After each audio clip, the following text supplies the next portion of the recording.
Kitab Kejadian pasal yang kedua ayat yang ke-24, yaitu mandat Allah atau pengarahan Tuhan kepada setiap calon-calon mempelai. Dikatakan firman Tuhan, sebab itu seorang laki-laki akan meninggalkan ayahnya dan ibunya dan bersatu dengan istrinya sehingga keduanya menjadi satu daging. Amin, puji Tuhan. Nah, inilah yang harus menjadi target dalam setiap pernikahan. Yaitu ada 3 langkah ya untuk memulai mengawali tekad masuk dalam pernikahan. Langkah yang pertama sesuai dengan kitab Kejadian 2 ayat yang ke-24 tadi adalah meninggalkan. Itu langkah yang pertama. Dan kemudian langkah yang kedua adalah bersatu. Nah, tentu bersatu antara seorang suami dan seorang istri ya dalam pernikahan monogami, dalam pernikahan yang berbeda jenis kelamin ya, suami pria dan istri seorang wanita. Dan kemudian langkah yang ketiga yang menjadi target yaitu menjadi satu daging. Nah, dalam episode yang lalu kita sudah belajar tentang makna dari kesedagingan, yaitu bagaikan sebuah lengan atau sebuah anggota tubuh kita yang tentu terdiri dari berbagai macam komponen. Ya, contohnya kaki atau tangan kita terdiri dari di dalamnya ada beberapa jenis tulang, ya, beberapa jenis otot atau muskulus, juga ada beberapa jenis jaringan-jaringan, ya, jaringan ikat. Ada kemudian ada pembuluh-pembuluh, pembuluh darah arteri, pembuluh darah vena, pembuluh syaraf dan juga pembuluh getah bening, dan semuanya itu diikat menjadi satu, dibungkus oleh kulit luar sehingga disitulah menjadi satu kesedagingan. Dan ini adalah langkah ketiga, langkah target dari Kejadian pasal yang kedua ayat yang ke-24, yaitu menjadi satu daging. Kesedagingan atau kesatuan atau kesedagingan yang tak mungkin dapat dipisahkan. Contohnya organ tubuh kita, lengan atau kaki, memang bisa diurai-urai, ya, bisa saja dipisahkan antara tulang dan otot atau pembuluh-pembuluh yang lain, tetapi tentu mengalami proses yang sangat menyakitkan, berdarah-darah dan berakibatkan kematian. Nah, suami istri, pasangan-pasangan yang harmonis dan sehat dalam menjadi satu daging adalah pasangan yang terus bertumbuh, yang terus menghidupi kehidupan dalam perjalanan bersama dengan Tuhan, sehingga tentu tidak akan, ya, jangan sampai mengalami kematian atau kehilangan keharmonisan. Sebab itu syarat atau 3 langkah ini mutlak harus dilakukan, yaitu di dalam Kejadian 2 ayat yang ke-24 memang ditulis, dikatakan seorang laki-laki yang akan meninggalkan ayahnya dan ibunya. Tetapi dalam terjemahan yang lain disebutkan bukan seorang laki-laki, tetapi seorang mempelai. Berarti dua-duanya harus mengikuti 3 langkah ini, ya, yaitu mempelai laki-laki dan mempelai perempuan akan meninggalkan ayahnya dan ibunya untuk bersatu dengan mempelainya atau bersatu dengan pasangannya, sehingga mereka berdua bukan lagi 2 melainkan 1 dan menjadi satu daging. Ini adalah langkah ketiga dan menjadi target dalam pernikahan kita. Barulah dikatakan setiap pasangan akan memiliki kemandirian. Nah, mari kita lihat di langkah yang pertama, yaitu Kejadian 2 ayat yang ke-24, sebab itu seorang mempelai akan meninggalkan ayahnya dan ibunya. Nah, kata meninggalkan itu kita bisa terjemahkan sebagai kata kemandirian. Ya, artinya seseorang jika ingin menikah tentu pikirkanlah yang pertama adalah unsur kemandirian.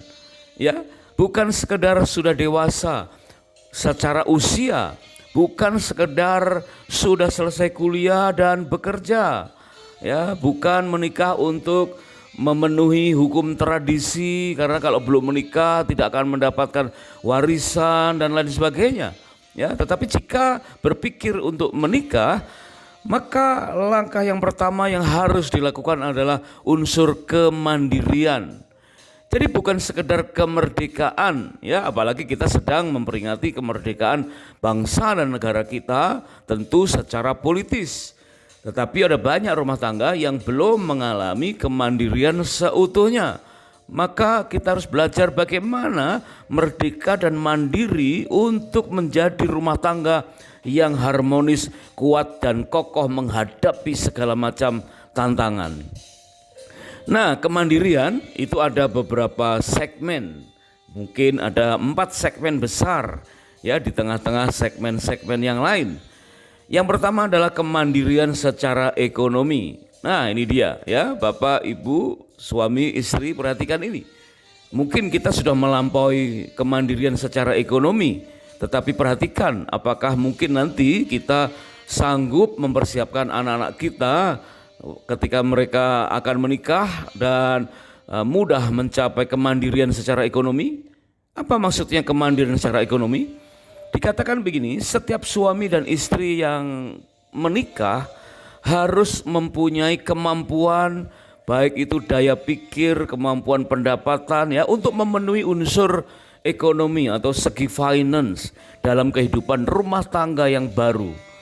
Sehingga kemandirian di bidang ekonomi ini menjadi syarat yang utama, di mana suami, minimal suami atau dua-duanya, calon suami dan calon istri sudah bekerja dan sudah menghasilkan keuangan atau gaji atau pendapatan yang bisa dibawa pulang untuk menghidupi rumah tangganya secara finansial.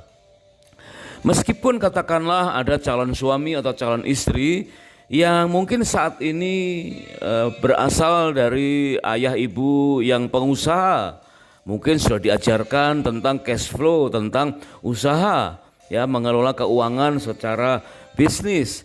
Tetapi dapatkan kepastian bahwa masing-masing calon suami atau calon istri yang membantu bisnis orang tua itu punya kepastian berapa bagian mereka yang bisa dibawa pulang untuk menghidupi rumah tangga barunya.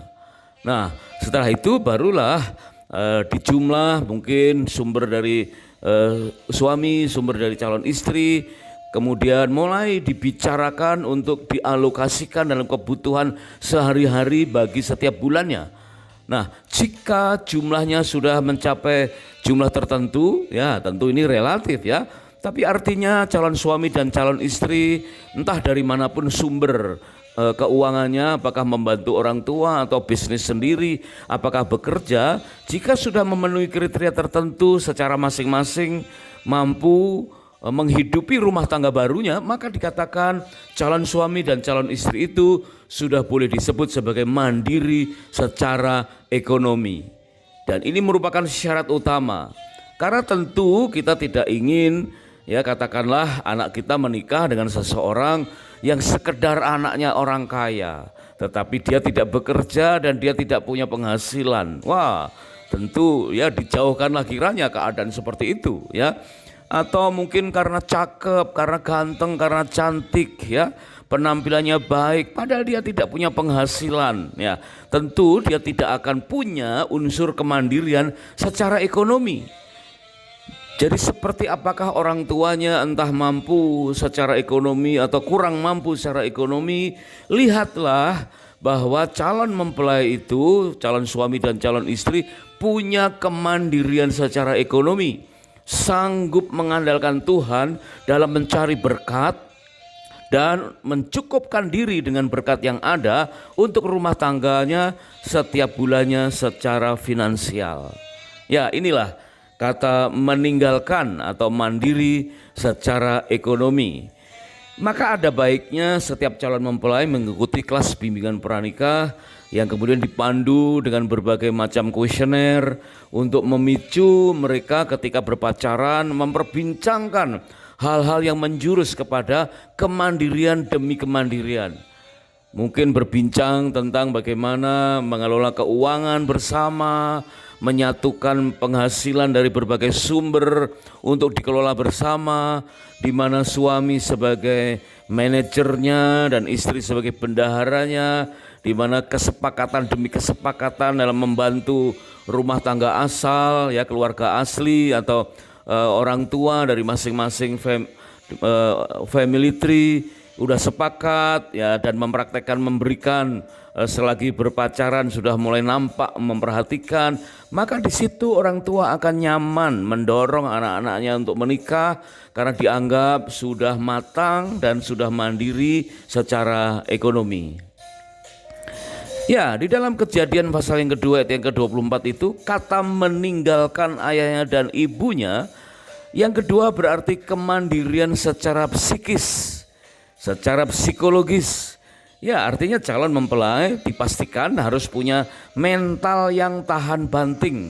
Ya, tentu harus terlihat dari bagaimana pola persahabatannya. Ya, apakah secara psikologis rapuh, gampang tersinggung, gampang luka batin, ya, sehingga ada kekecewaan sedikit menyebabkan psikosomatis, ya, tubuhnya sakit padahal tidak ada bibit penyakitnya, sehingga secara psikis kita bisa lihat mungkin masih labil, ya. Bahkan ada beberapa calon suami, ini perhatikan bagi para pria, calon suami ada beberapa yang ketika ditanya oleh kekasihnya kapan kita menikah, di mana kita menikah, dan kita mau sepakati pakai cara seperti apa, maka banyak calon suami yang berkata, ntar dulu aku belum dapat saran dari mama, ntar dulu aku belum dapat lampu hijau dari mama, ntar dulu aku belum dapat nasihat dari mama, ntar dulu mama belum bilang apa-apa soal pernikahan kita, ntar dulu mama lagi, ya.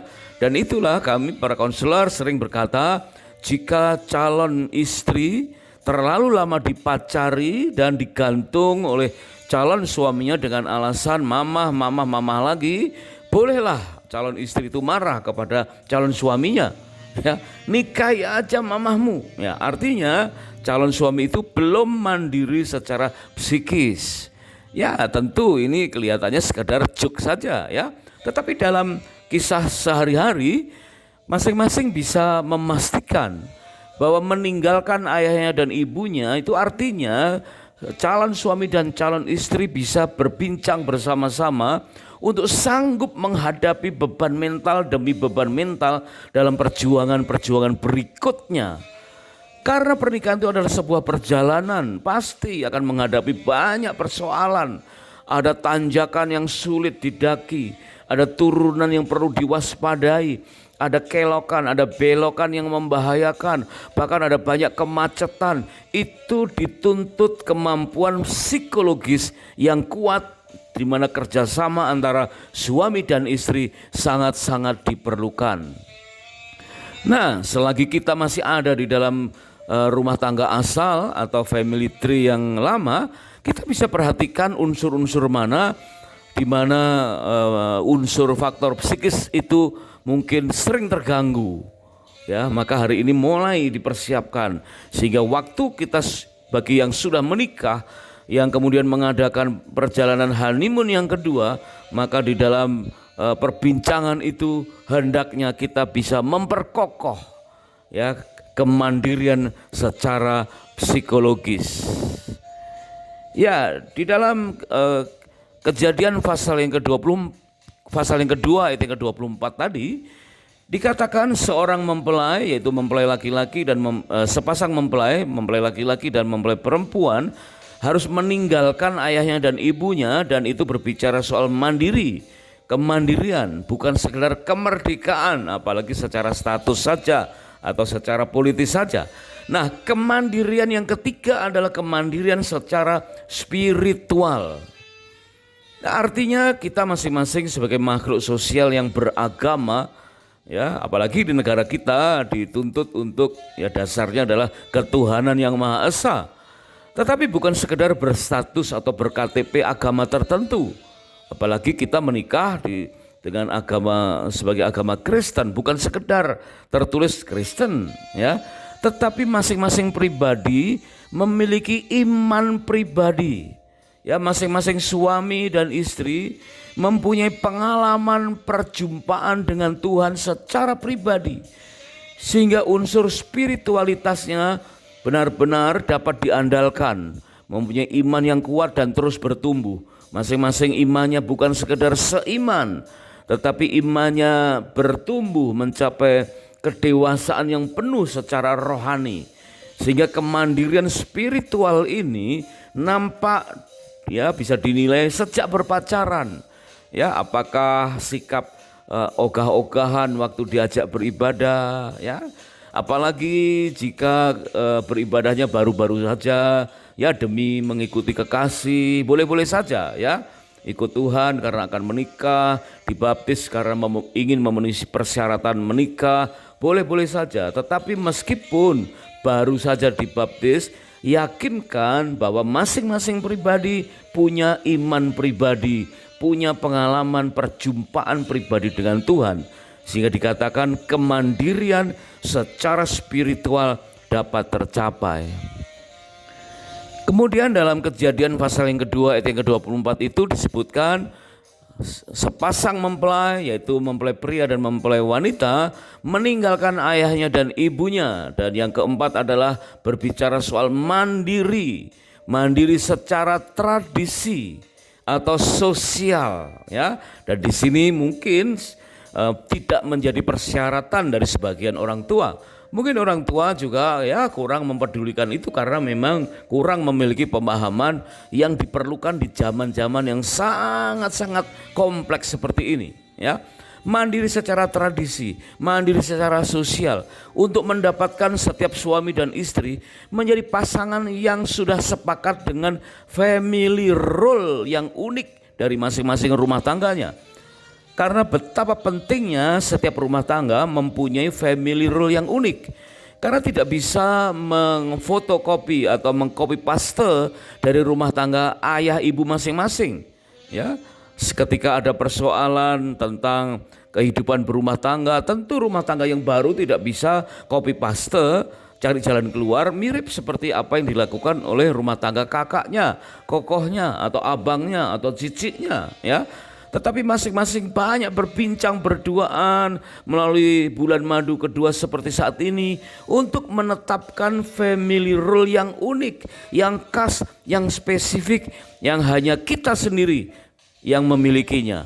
Family role yang unik yang hanya suami dan istri sepasang itulah yang memilikinya, sehingga disebutkan sebagai mandiri, sanggup meninggalkan ya kehidupan atau family role dari rumah tangga orang tua masing-masing. Merdeka. Nah, apa yang dilakukan Tuhan agar kita mengalami kemandirian? Kembali mengacu kepada Kejadian pasal yang ketiga ayat yang ke-21. Ketika Adam dan Hawa jatuh dalam dosa dan kemudian tentu kita dapat perkirakan ya Adam dan Hawa bertobat sungguh-sungguh dan Tuhan mengampuni kemudian memulihkan. Kemudian disebutkan Tuhan Allah membuat jubah kulit atau pakaian dari kulit binatang untuk Adam dan untuk istrinya, lalu mengenakannya kepada mereka ya. Tuhan memulihkan pernikahan Adam dan Hawa dan mengenakan kepada mereka jubah atau gaun dan jas pengantin dari kulit binatang, yaitu melalui pengorbanan darah dari 1 atau 2 ekor binatang untuk memulihkan kehidupan pernikahan Adam dan Hawa. Dan tentu ini bermaksud untuk memberi pengertian kepada kita bahwa hendaknya suami dan istri akhirnya seperti Adam dan Hawa hidup mandiri dan hanya mengandalkan Tuhan saja. Tuhan Yesus dalam Yohanes pasal yang kedua ayat 1 sampai dengan ayat yang ke-11 disebutkan dia bertindak sebagai Yehova Zireh. Yesus menyediakan anggur yang terbaik, mengubah air menjadi anggur dengan tujuan untuk mengajar mempelai di Kana untuk mandiri, bukan sekedar merdeka, bebas ke sana ke sini berduaan saja, bukan. Ya, bukan hanya status, tetapi keadaan yang mandiri dan hanya mengandalkan Tuhan saja. Suami dan istri hidup mandiri dan hanya mengandalkan Tuhan karena Tuhanlah yang menyediakan anggur sukacita, anggur pengurapan, anggur iman yang terbaik dalam kehidupan rumah tangga. Sebab itu diulang dalam kitab Ulangan pasal yang ke-24 ayat yang ke-5. Disebutkan ketika sepasang suami istri baru saja menikah, maka dia harus dibebaskan dari semua tugas selama 1 tahun lamanya. Wow, ya, Bisa saja ini kita asumsikan sebagai bulan madu selama 1 tahun. Wow, tetapi rasanya di zaman sekarang tidak mungkin ya. 1 bulan saja terlalu lama. Mungkin 1 minggu atau 10 hari. Tetapi intinya adalah memprioritaskan masa-masa awal untuk belajar menyenangkan pasangannya atau menyukakan hati pasangannya. Artinya untuk bersama-sama belajar untuk mandiri dan mengandalkan Tuhan saja, sehingga suami dan istri akhirnya mampu hidup oleh karena pertolongan Tuhan semata-mata dan sanggup meninggalkan ayahnya dan ibunya, dalam arti mandiri seutuhnya. Bapak, ibu, suami, istri merdeka. Nah, masa honeymoon yang spesial perlu kita pikirkan, bahkan mungkin berulang-ulang, karena kita perlu punya kesempatan untuk membuka hati, ya, menguliti kelemahan dalam berumah tangga, ya, mulai mereview kelalaian pola bergereja sebagai keluarga rohani, dan menegur kesalahan di dunia kerja. Benar-benar betapa pentingnya kita harus melakukan bulan madu yang kedua, karena ini adalah merupakan sarana untuk melakukan introspeksi dan rela belajar dari kesalahan. Dan pada episode ini bukan sekedar cari-cari kesalahan, tetapi kita menemukan hal-hal yang membuat kita mungkin kurang bisa mandiri. Karena pengertian kita hanya sekedar berstatus merdeka, ya, merdeka secara politis saja, tetapi kita belum mendapatkan kemandirian yang seutuhnya. Dan kita tahu masa-masa seperti pandemi yang telah mereda itu akan bisa berulang-ulang. Pandemi mereda, kegiatan kembali aktif, ya mungkin satu persoalan mereda, kemudian kegiatan kembali aktif, persoalan yang lain mulai mereda, ya, dan kemudian kegiatan demi kegiatan kembali aktif. Tapi tanpa sadar banyak suami istri yang akhirnya terganggu kelancaran dalam komunikasinya dengan pasangan, ya, sehingga terlalu sibuk untuk memenuhi kebutuhannya dan lupa bahwa kebersamaan dengan pasangan itulah yang akan menyebabkan kemandirian demi kemandirian terus berlangsung seumur pernikahan kita. Mungkin kita pernah belajar tentang 7 gunung yang harus kita taklukkan, di mana gunung yang pertama adalah church spiritual. Kita harus mengandalkan spiritualitas kita dekat intim dengan Tuhan, baru kita memperkuat unsur kekuatan, yaitu F, family, gunung yang kedua. Baru kita bisa menengok, mulai bersiap, ya, dengan kemandirian yang baru untuk mulai menghadapi peperangan di gunung-gunung berikutnya, yaitu gunung A, art and entertainment, gunung B, gunung bisnis, gunung D, gunung development of the poor, gunung E, education, pendidikan, pengajaran, dan gunung G, government, kepemerintahan. Nah, dari situlah kita bisa melihat betapa kemandirian dengan cara meninggalkan ayah dan ibu, ya, itu menjadi satu awalan yang sangat penting. Karena di depan kita ada banyak persoalan, ada banyak gunung yang harus ditaklukkan. Kalau kita masih belum mandiri, punya kemandirian dengan cara meninggalkan ayahnya dan ibunya, maka sesuatu akan mustahil ketika kita ingin menang dari gunung-gunung yang ada. Dapatkan pemahaman lebih mendalam dan mengalami manfaat maksimal dari bulan madu yang kedua. Karena kejadian-kejadian seperti itulah yang akan memperkuat dan memperkokoh kesatuan suami istri, sehingga mampu hidup dalam kemandirian yang sesungguhnya merdeka. Itulah contoh-contoh pelajaran seputar betapa pentingnya mencapai kemandirian di tengah-tengah kemerdekaan. Bukan sekedar merdeka secara politis, tapi mandiri seutuhnya. Dalam perjalanan honeymoon kali ini, mari kita dapatkan kembali keharmonisan dengan pasangan. Terima kasih.